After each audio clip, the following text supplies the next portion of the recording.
Hello and welcome to week 4 of PUAD 305 Introduction to Public Administration. I am Tristan Hall, your instructor for this course. I want to congratulate you all on making it halfway through the course. We finished up week 3. We're officially starting week 4. That'll put us, 4/6 or simplified math 2/3 through the course. So we are moving right along here at a good pace. Most of y'all seem to be doing pretty good.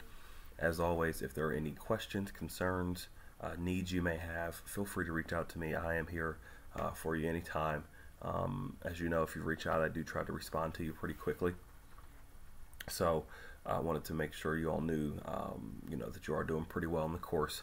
Also wanted to let you know that over the next few weeks, the assignments, they are worth some high point values. So as we start to look at what to do this week and week 5 and week 6, you're looking at, 100 points, 125 points, 75 points, big point values here. And, I just want to make sure that we all finish this course out strong. So here's week 4. Let's go through this. And then, again, if you have any concerns, please do contact me. This week, the readings, you do have 3 chapters to read from your text, Managing the Public Sector, Chapter 9 on Implementation, Chapter 10 on Human Resources Management. Realize that it's only page 469 through 477 for that particular chapter, and then Chapter 11, Public Financial Management. I know it's very hard to keep up on the readings as a full-time student. Maybe you're a parent working another job, or who knows what your life consists of, but the readings are very important, and it's very clear in the assignments who's doing the readings and who's not doing the readings. And the reason it's clear is because if you do the readings, you're incorporating things from the readings into the assignments. There's a reason that the readings are paired up with specific assignments. So just make sure you're doing the readings as much as you can, and really trying to use citations and use concepts and theories from the readings in your assignments. And that typically leads to better grades. Also, there's a 3 Keys to Effective Execution article that you need to read for your resources assignment this week. So those are our readings for this week. Pretty self-explanatory there. About week 4. So this week, what we're going to focus on is continuing to examine concepts and develop skills related to leading and managing an organization. Specifically, we're going to examine issues related to implementation. So again, that's that Chapter 9, and management of financial resources. So that Chapter 11 in your textbook. Also, a policy decision or a law is simply a promise to do something. Public administrators must translate a decision by a board of trustees if you're in a nonprofit, or an elected official if you're in government, into action. This requires making detailed decisions about how such issues, about how to deliver service and how to fund it. So let's talk about this for a second. In any public administration job, again, public administrators, we are working for an elected official, or working for a board of trustees, or working for the citizens.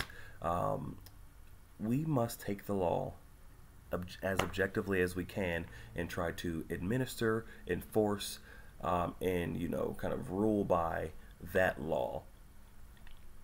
Just like in your policy decision simulation, city council is going to make a law, and then there's going to be some type of public administrator whose job it is to then enforce whatever option you chose for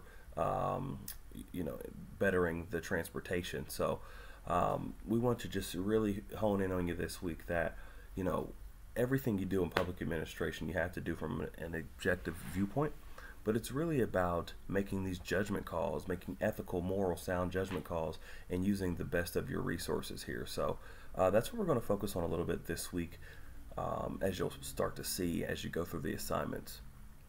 Finally, this week we continue our examination of what it takes to be a good manager and a good professional. This is done by presenting and discussing with your colleagues what a practicing professional said about important tasks and major challenges facing public administrators in the public and nonprofit sectors. This week with the assignments, we're really going to ask you to put yourself in the shoes. So you're not playing, a councilman from the South Side. You're not being a researcher. We want you to say, if you were the mayor, or sorry, if you were the city manager, what would you do? What would the process be that you go through? And so as you do your assignments this week, I just want you to think about that. with my viewpoints, with how I operate, how would I do this? And so you'll see some of the questions in the assignments this week are asked in a reflective way because they really want you to answer as you and not in a different roles if you're playing role playing. All right, so let's talk about the actual assignment. So you know the readings, you know the goals. Let's talk about how you actually get there through the assignments. Both assignments this week build upon the policy decision assignment. So the one from last week, these two this week both build upon that. The same groups as last week, so you'll be in the exact same groups as last week. Go into the complete policy decision and you'll see another template there. These templates do not have to go on turnitin.com because they're templates. You're not writing a page from scratch.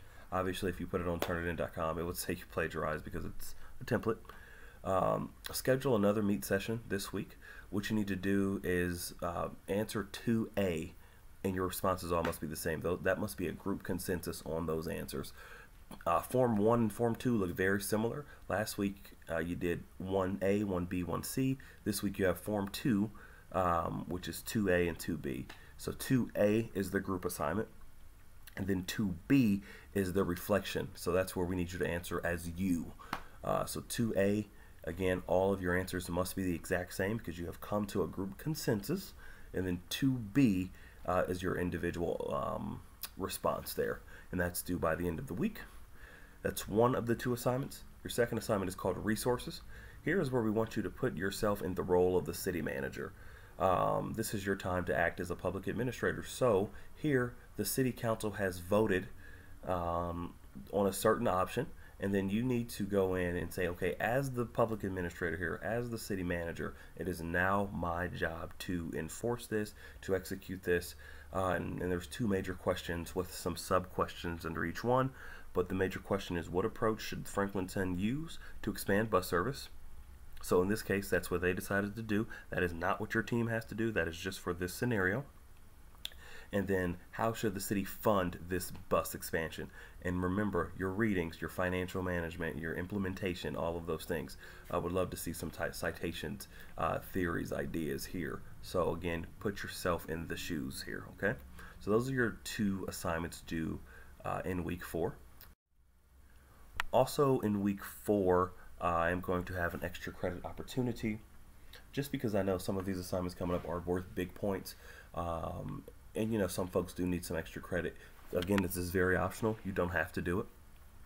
Page 537 of your textbook, chapter 11, there's problems and applications. You can answer questions 1 through 5 for up to 20 points or up to 4 points per question.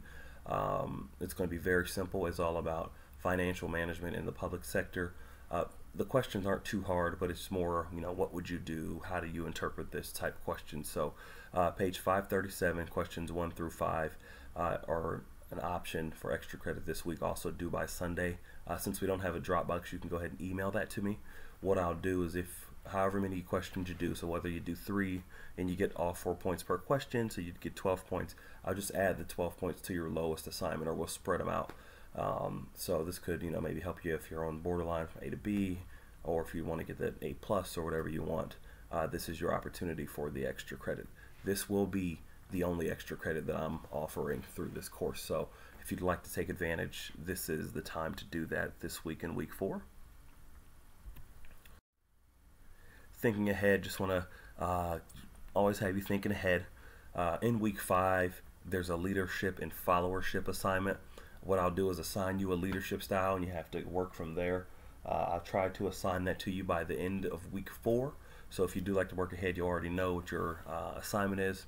There's an organizational design analysis in week 5, where we talk about the structure of organizations and how you could be organizationally sound, or you could be operating defunctionally, all these types of things, which is, it's a good assignment. There's a course and faculty evaluation next week. That's standard in every course. That's worth a few points just to make sure you do it. Week 6, the interview is due. In week 1 or 2, you turned in the small paper with 25 points where you told me who, what, when, where, why, all that stuff. So that is due in week 6. So make sure you're scheduling those. You're you know, doing what you need to do and getting those done. I don't want it to creep up on you week 6. And then people and technology. a big assignment in week 6 as well. So don't worry about this yet. This is all coming up, but I want you to know that, hey, we do have a few more hurdles to get over before the end of this thing. So that is week 4 in a nutshell. If you do have any questions, concerns, please reach out. Office hours are Thursdays. As always, some of you jumped on Thursdays and asked questions, and that's great. But I am there Thursdays, and I'll say from 7 to 8 Eastern Standard Time. But you don't have to have office hours to reach out to me. You can email, call, text, any of that stuff anytime, and I'll try to get back to you relatively quickly. All right, so good luck in week 4, and I will see you in office hours if you need any additional clarification. Have a wonderful week.